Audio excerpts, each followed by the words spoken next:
So we are finishing up the first lesson of Ecclesiastes. The last time she had to do that big overview of just kind of reading the whole thing, and you kind of do, I mean, you do need to do that. Overview is doing that.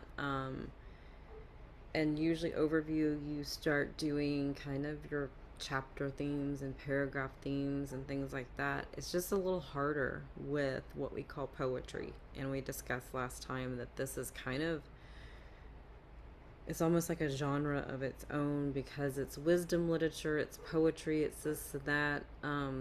We talked a little bit about some things. I did put some things up here for reference as far as poetry goes, and you kind of have to see the train of thought with the writer, and there is a thing called chiastic structure, and I did find this. I mean, there's like kind of a lot of it. Like you could go in and type the chiastic structure of Ecclesiastes, and you could find a lot, and ones that are like really detailed and things like that. But I thought this was just kind of a good basic one to just push plug and play. Like, I mean, we could get really detailed about all the literary devices and this and that, but I honestly think the only time we really need to get into that is if a literary device helps us interpret or to see what the author was saying. But I think the most important thing as far as interpretation and application is to see that this is King Solomon's writing. And so some of this is going to be the way this is laid out. Yes, all scripture is God breathed, but also there are times in scripture that we do get the author's thoughts.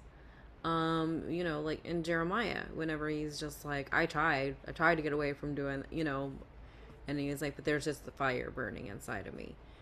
So you get his thoughts there. In Daniel, he's like, I was upset. I was mourning for 3 weeks. I was this. I was deeply alarmed. You get the author's thoughts. And so this, as we're going through this, and this is what we're seeing with King Solomon. We're getting a lot of his thoughts. And the one thing that came to mind when I was doing this, I was like, this is so human experience, as far as like what we go through, and the things that we think, and then the things that we do because we just don't, yeah, it's kind of the whole thing is, kind of the key to this is life without God is meaningless. Vanity of vanities, futilities of futilities, as it's translated in other translations. It's meaningless without God. And that's the conclusion that he comes to, but we're going through all of his thoughts and actions until he gets to that point. So we're going over chapter 1 and 2 today, and we're building. So I just have this basic little chiastic structure.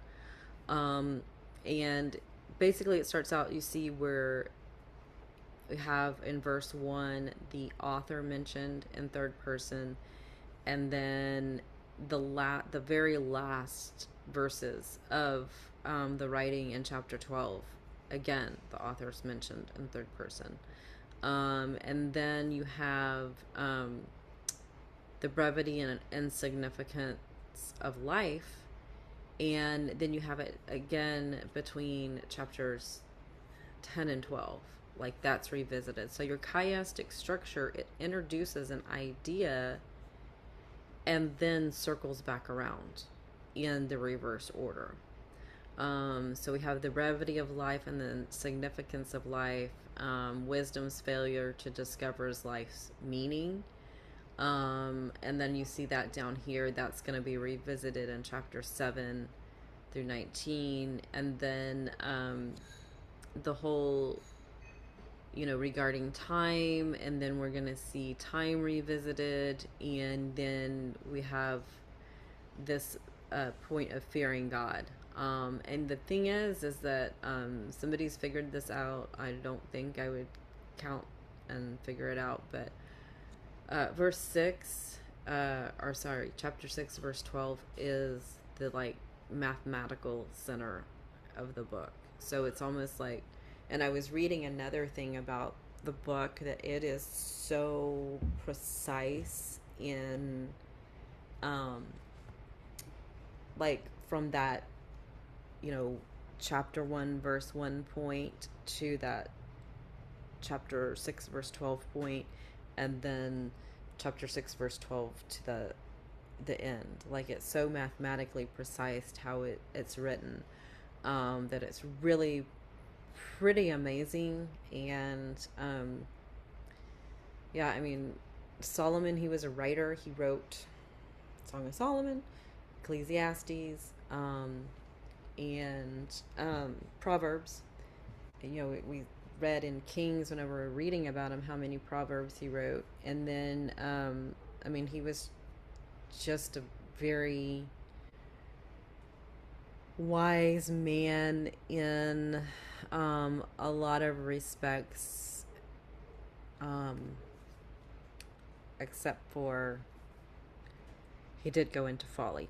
So it's kind of, he got this gift of wisdom from God. I mean, that's what he asked for. And he asked for that wisdom because, he wanted to rule the people well, and God was pleased with that. He didn't ask for riches for himself. He didn't ask for,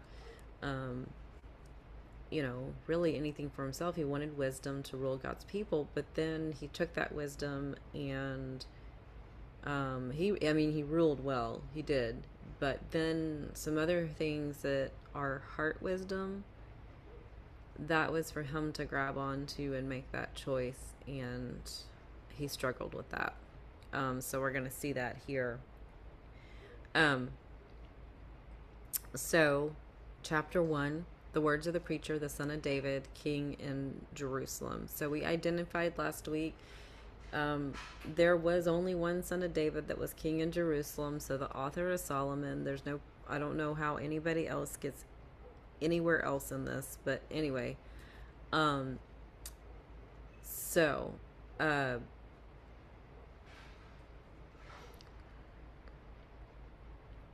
Vanity of vanity, says the preacher. Vanity is vanities. All is vanity. What advantage does man have in all his work which he does under the sun?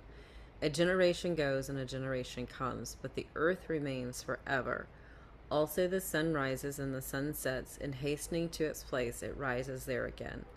Blowing towards the south, then towards the north, the wind continues swirling along, and on its circular courses the wind returns. All the rivers flow into the sea, yet the sea is not full. To the place where the rivers flow, there they flow again. All things are wearisome, man is not able to tell it. The eye is not satisfied with seeing, nor is the ear filled with hearing. That which has been is that which will be, and that which has been done is that which will be done. So there is nothing new under the sun. Is there anything of which one might say, see this, it is new? Already it has existed for ages, which were before us. There is no remembrance of earlier things, and also of the latter things which will occur. There will be for them no remembrance among all those who will come later still.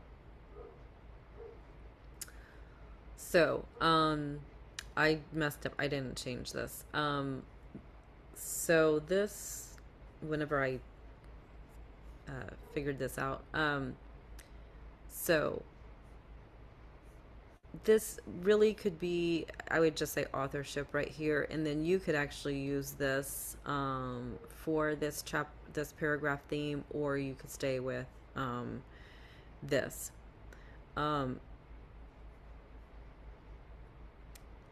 Vanities of vanity, says the preacher.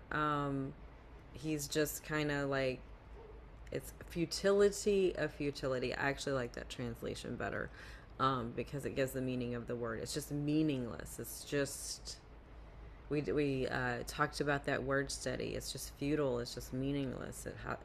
Just the. Um, and what advantage does man have in all his work, which he does under the sun? So I started highlighting questions, because then he's going to start making these little points. He's like, what advantage does man have in all his work which he does under the sun? And so you're marking under the sun because it's life here on earth. It's differentiating, and you'll also see under heaven.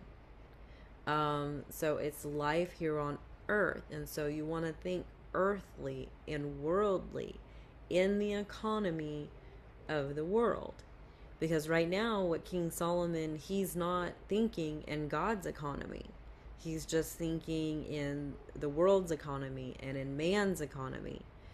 And so then he starts making this point about basically how life goes. It's like, well, I mean, generations come, generations go. From the beginning of what we call time, it's been the same. And one thing he has, he's like, but the earth remains forever. Like, people come, people go, but the earth is still here. And then these things of the earth, it's like the sun always rises and the sun always sets. And I mean, it's just this, it's just, using the phrase like clockwork. It just always happens. The wind, blowing towards the north or blowing towards the south and turning towards the north. The wind continues swirling along in its circular courses. The wind returns. There's always wind, there's always weather. And then the rivers flowing into the sea, but yet the sea is not full. There's just this circular movement of all these things that were put in place. And those things just keep on happening. But man, no matter what generation is there, those things just keep happening. Life is cyclical. We see kind of this thought of this emptiness, basically, like all things are wearisome. Man's not able to tell it, mainly like interpret it, like not really understanding it. The eye is not satisfied with seeing, nor the ear filled with hearing. That which has been is that which will be, and that which has been done is that which will be done. So there is nothing new under the sun. Like, it's all the same. No matter what's going on, it's all the same. People come, people go. The sun, the wind, the rivers, the whatever, it's just all the same. And there's really nothing new. And then he goes into, is there anything which one might say, see, it is new. Already it has existed for ages, which were before us. There is no remembrance of earlier things, and also of the latter things which will occur. There will be for them no remembrance among those who will come later still. And so he kind of expounds on, he makes this other point of, okay, so what advantage do we have with it's all futility, people come, people go, things that were set in place as far as the sun, the wind, the rivers, oceans, this just all does its thing. And, really there's nothing new. And it's like, even with man, it's like everything that man does, like way back when, is going to be forgotten. Can anybody really say that there's anything new. Like, so you just see this kind of, and if you really start thinking about it and get bogged down in it, well, then you can just, but you can see this from a human perspective. And it kind of started making me think of like thoughts that I had as a kid before I had the answers. Um, I used to think things all the time like, who thunked me up? Which obviously I was having thoughts of, like it wasn't just my mom and dad. I mean, I was like, why am I here? Who decided I was supposed to be here? Um, I'd have thoughts like that all the time. And it just reading through this, I was like, Solomon was having very human thoughts. And so this is very, I think everybody kind of experiences thoughts like this um, within their lifetime, trying to search for the answers. And one thought I had was it really made me sad that a lot of people don't find the answer. I mean, Solomon does at the end, but a lot of people don't find the answers to this, and they're just having these thoughts and not understanding, like, what in the world is, why? Like, this makes no sense to me. And they find the answers in all these other things, but they're not really answers. Like, it's not a true answer. And so those other things don't really promote the peace that they thought that they would have. Um, so,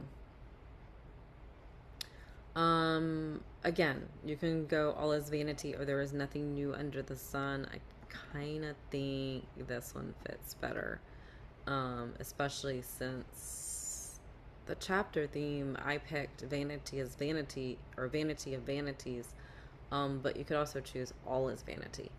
Um, so either of those work. So I, the preacher, have been king over Israel in Jerusalem. I set my mind to seek and explore by wisdom concerning all that has been done under heaven. It is a grievous task which God has given to the sons of men to be afflicted with. I have seen all the works which have been done under the sun, and behold, all is vanity and striving after the wind. What is crooked cannot be straightened, and what is lacking cannot be counted. So this is where we get into, so we have this other kind of, I'm going to call it a segment division, even though it's part of the chiastic structure. We have the brevity and insignificance of life, which we just read about. Now we're getting into wisdom's failure to discover the meaning of life. You cannot discover the meaning of life apart from God. And right now, Solomon he's writing, this whole book is writing about his journey to discover the meaning of life, basically. And he discovers it at the end. Apart from God, it's meaningless. So, he set his mind to explore by wisdom concerning all that has been done under heaven. So, that can take you many places. Like I said, people have all these questions, but they don't necessarily go to God with them. They'll go to the world, they'll go to other people, they'll go to other religions, which I don't like to call Christianity a religion, because to me it's not a religion, it's just the truth. And I only call it Christianity because we could just kind of have to have a label for it so everybody knows what we're talking about, but I just call it the truth. But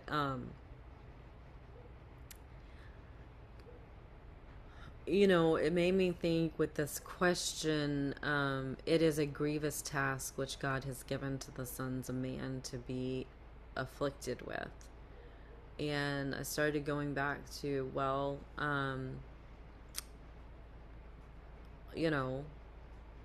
let's go back to creation. Let's go back to the beginning.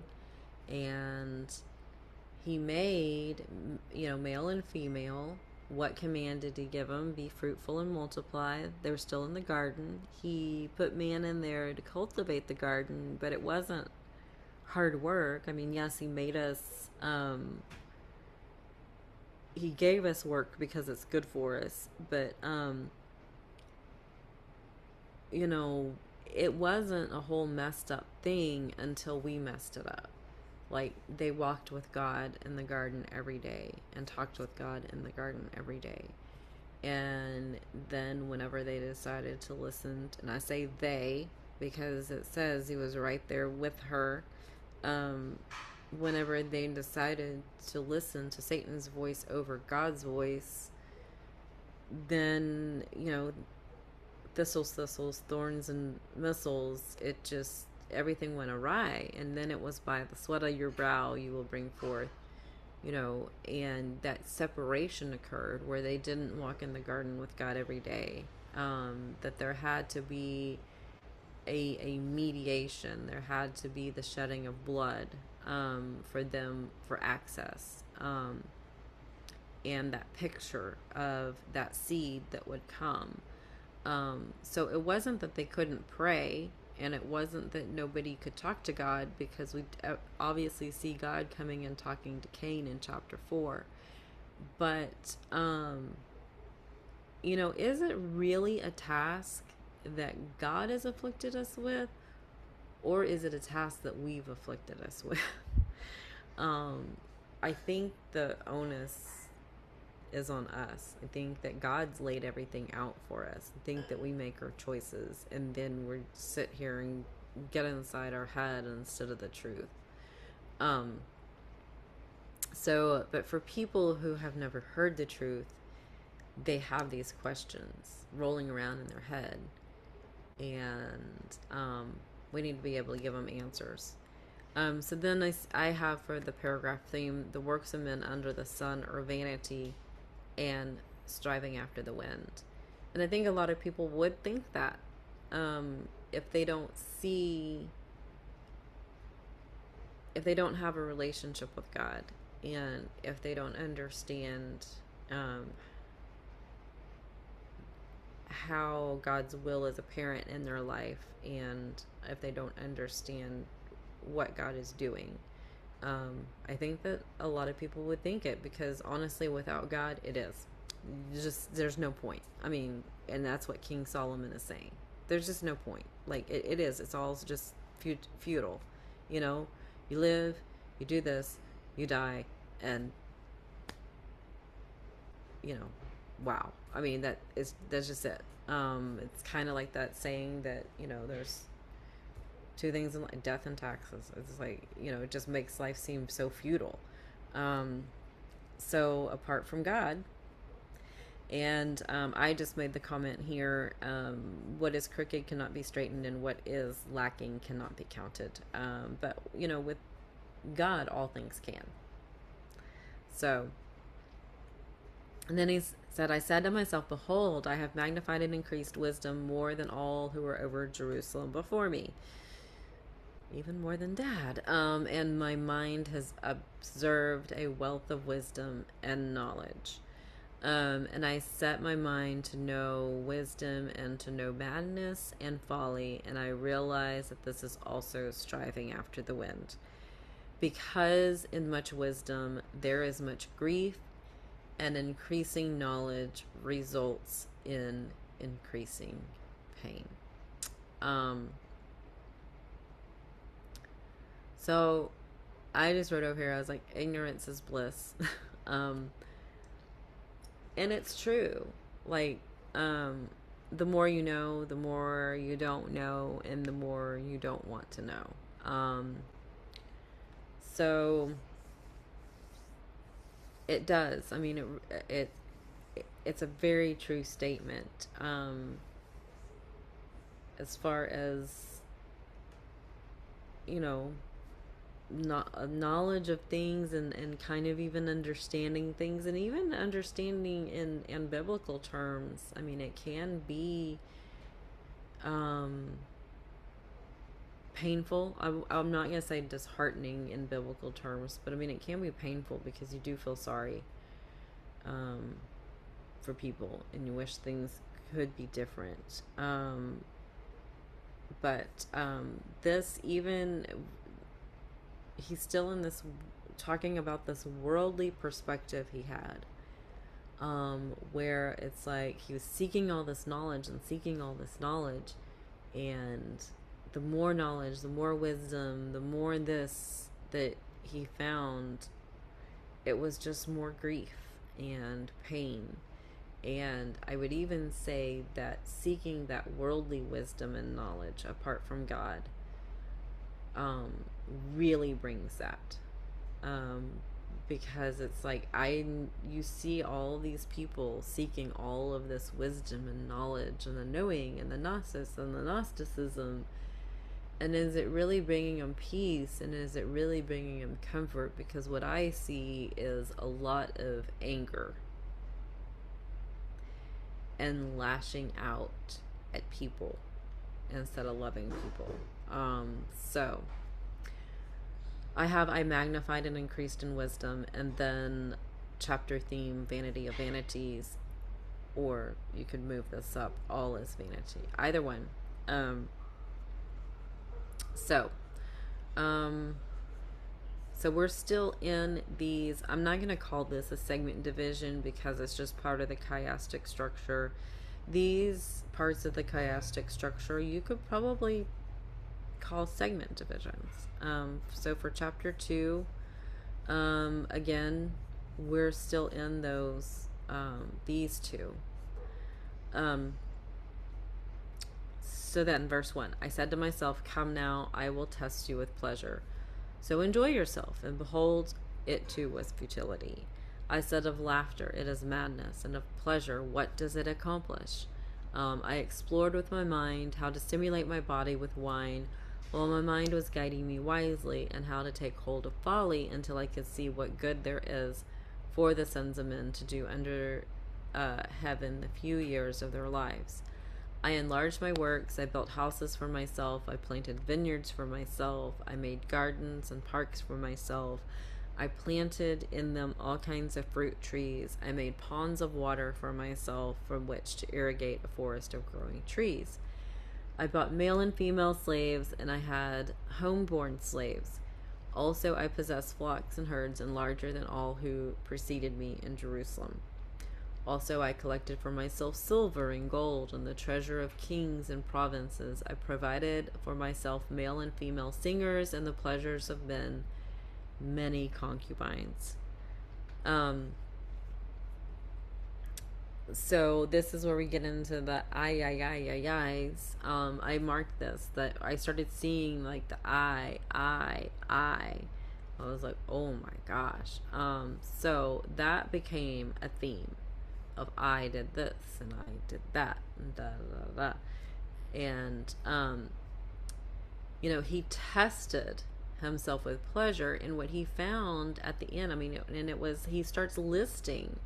He's like, I'll test myself with pleasure, and it too was futility. And so he's like, laughter is madness, and of pleasure, what does it accomplish?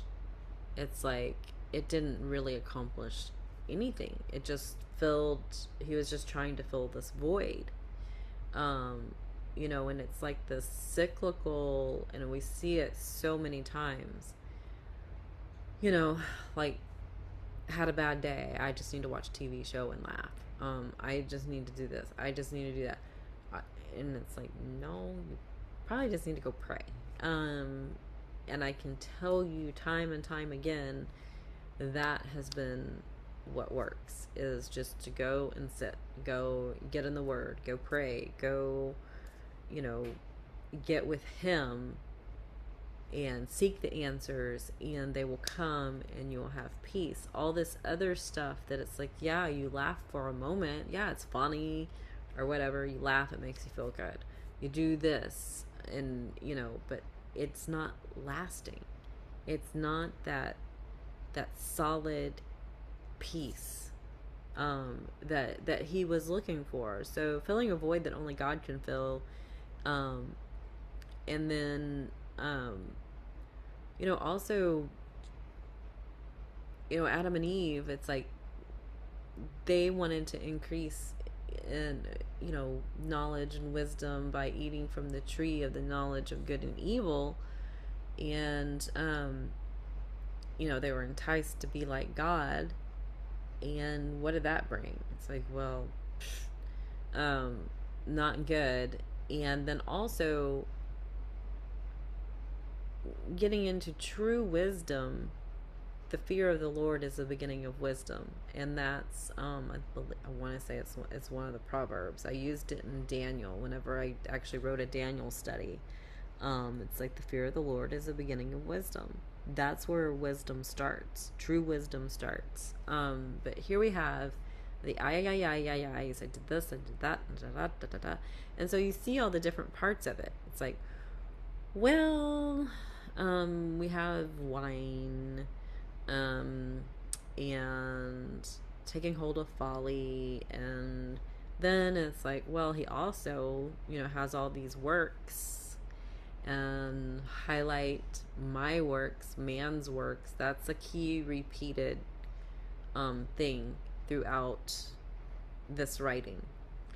And I built and I planted. And so he amassed all these things. He has gardens, he has parks, water, irrigation, male and female slaves, he even has homeborn slaves, which means he like totally owns them.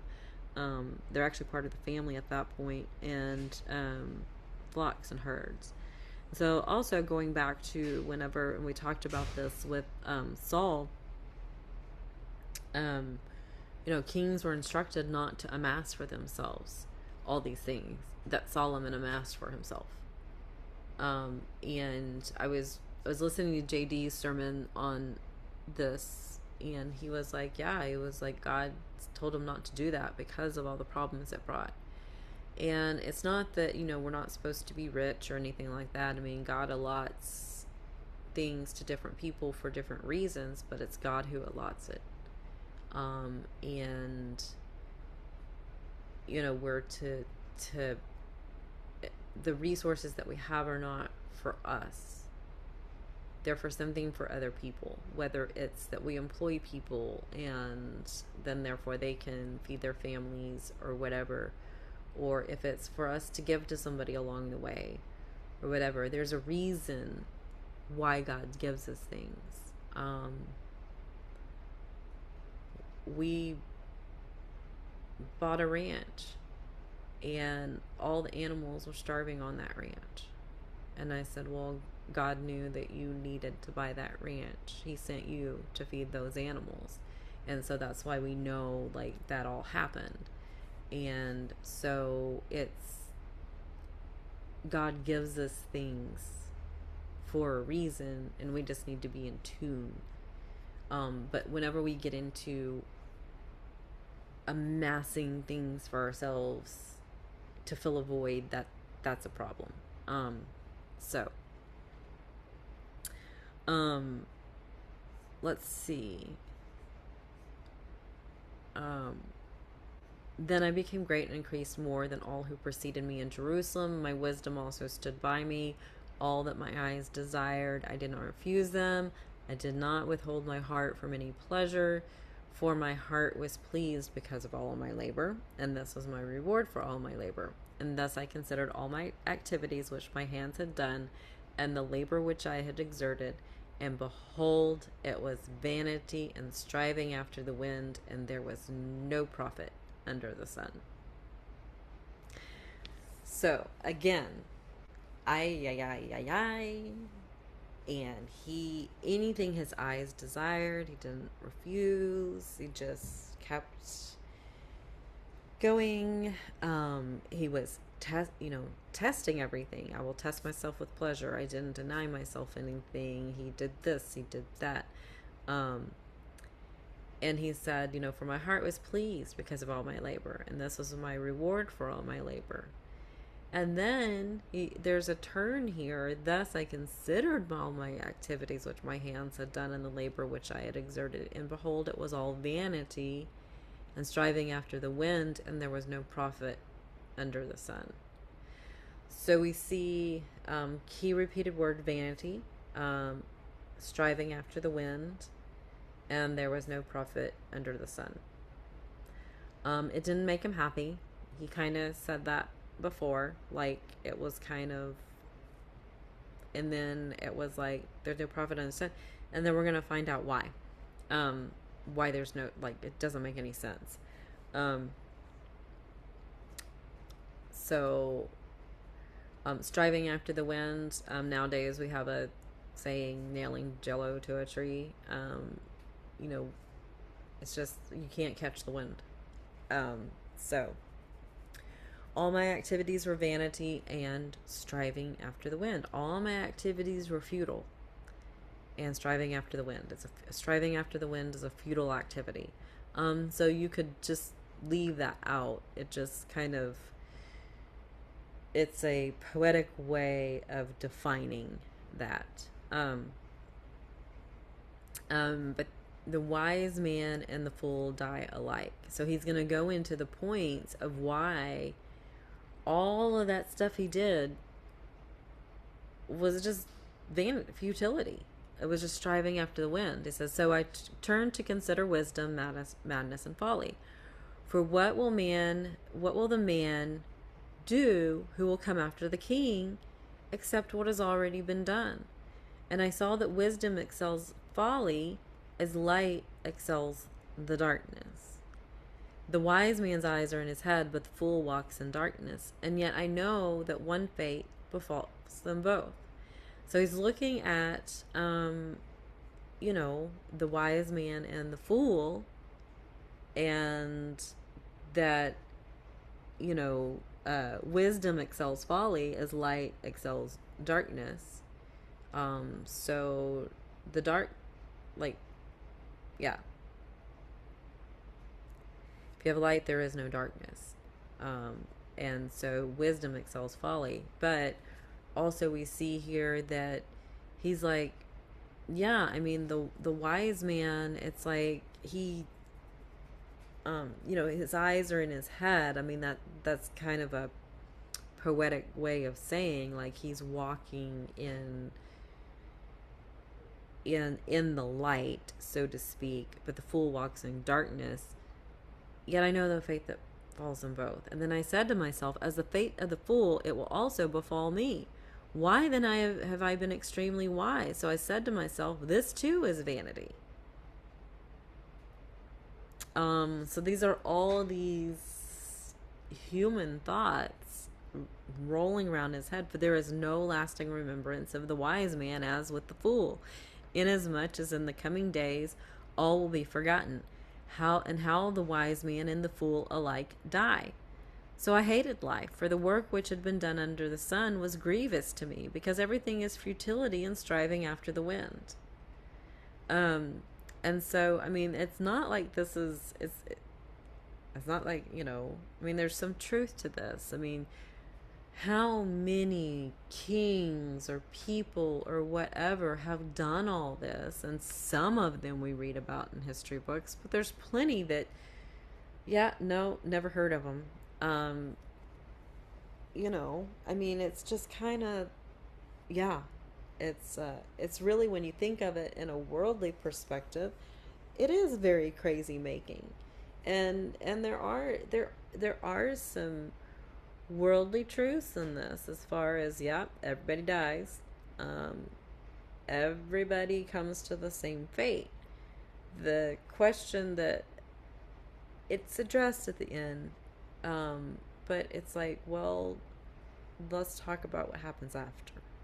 Yeah, we all have the same fate. We all die. What happens after you die? And that's where, you know, the fear of the Lord is the beginning of wisdom. And so, I mean, he's getting there. We'll get there. Chapter 12. So I have the wise man and the fool die alike. Thus I hated all the fruit of my labor, for which I had labored in the sun, I must leave it to the man who will come after me. And who knows whether he will be a wise man or a fool, yet he will have control over all the fruit of my labor, for which I have labored by acting wisely under the sun. This too is vanity. Therefore I completely despaired of all the fruit of my labor, for which I have labored under the sun. When there is a man who has labored with wisdom, knowledge, and skill, then he gives his legacy to one who has not labored with them, This too is vanity and a great evil. For what does a man get in all his labor and in his striving with which he labors under the sun? Because all his days his task is painful and grievous. Even at night his mind does not rest. This too is vanity. So then he brings up another point, and it's a true point. I mean, how many times have we seen people amass a great amount of wealth or whatever, and then they leave it to their kids, and it's just blown. Like, they're not, um, you know, as, what's the word? For some reason, conscientious comes to mind, but there's another word for it. Starts with a D. Anyway, but I mean, they're just not as don't take care of it as the first did. And I mean, it's what happens. But just pointing out, I mean, here's Solomon. He leaves, the kingdom is left to his son Rehoboam, and Rehoboam turned against God. He led Israel in, and the kingdom split. He split the kingdom. The kingdom split under him, and everything that Solomon worked for was gone. So, I mean, there's a truth to it. Not to say there aren't wise children who are diligent, who do take care of what their fathers left them for the next generation, for their kids. There are kids who do that, but more often than not, this is kind of the cycle of life. This is kind of, and it's that what if question. It's like, yeah, I've done all this, but what if? And so I know JD said, whenever, rich people die or whatever, it's like, well, how much did they leave? And JD's like, all of it. Like, you can't take it with you. It's going to be left to somebody. And it's like what somebody does with it, and what you value in your life, the next person might not value. So it's kind of, are you amassing treasure on earth, or are you amassing treasure in heaven? And you can certainly do that as a rich person, but you do that because you know that it's God who gave you. It's God who gave you everything. Everything comes from God. God gave you what you have because he's doing a work. It's like, if you can lose it all tomorrow and still be okay, then you're okay. And you can worship money as much being poor as much as you can being rich. You cannot serve two masters. Jesus says that you cannot. You're either gonna serve one or the other. It's just impossible to serve both. What does a man get in all his labor? And then there is nothing better for a man than to eat and drink and tell himself that his labor is good. This also I have seen, that is from the hand of God. For who can eat and who can have enjoyment without him? For a person who is good in his sight, he is given wisdom and knowledge and joy. So that's a big one, because that just came in. Before, it's been wisdom and knowledge, and then he also set out to, pleasure and folly and all that kind of stuff. But wisdom and knowledge and joy, that comes from God. While to the sinner he has given the task of gathering and collecting, so that he may give to the one who is good in God's sight. This too is vanity and striving after the wind.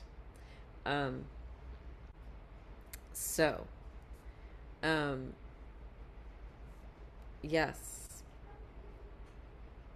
everything, I mean, everyone dies. It's left to the other as far as all the things in the physical world.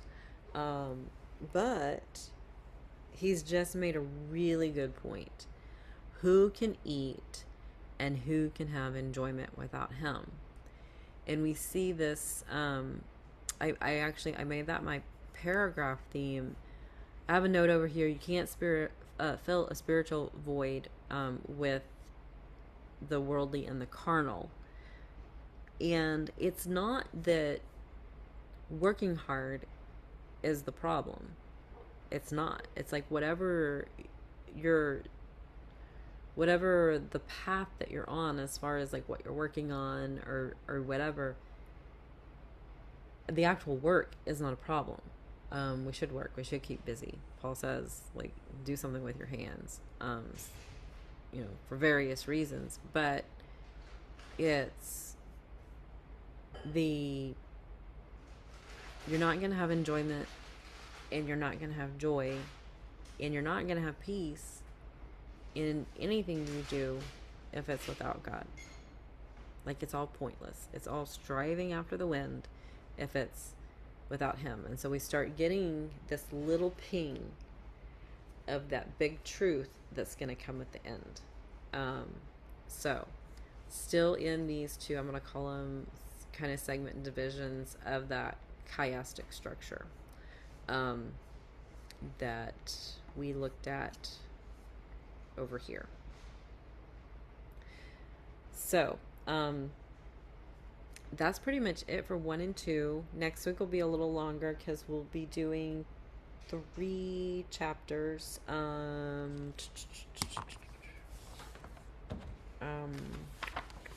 me look at this real quick. This one, it does not have a lot of cross references, but there are some next week. But you're doing chapters 3 through 5, and it looks like you will have a few little cross references, but it will basically be, the same as far as marking and kind of looking at structure, looking at those questions, looking at the points he's making, and just kind of going with that literary flow and seeing, like, is this more, he's telling his experience very poetically, like his thinking, his mind, and then at the end his conclusions, which is, we see worldly conclusions and then we see godly conclusions. Which is, we get a ping right there. Not there. Right here in verse 25. We start getting a ping of, okay, this is where we're headed.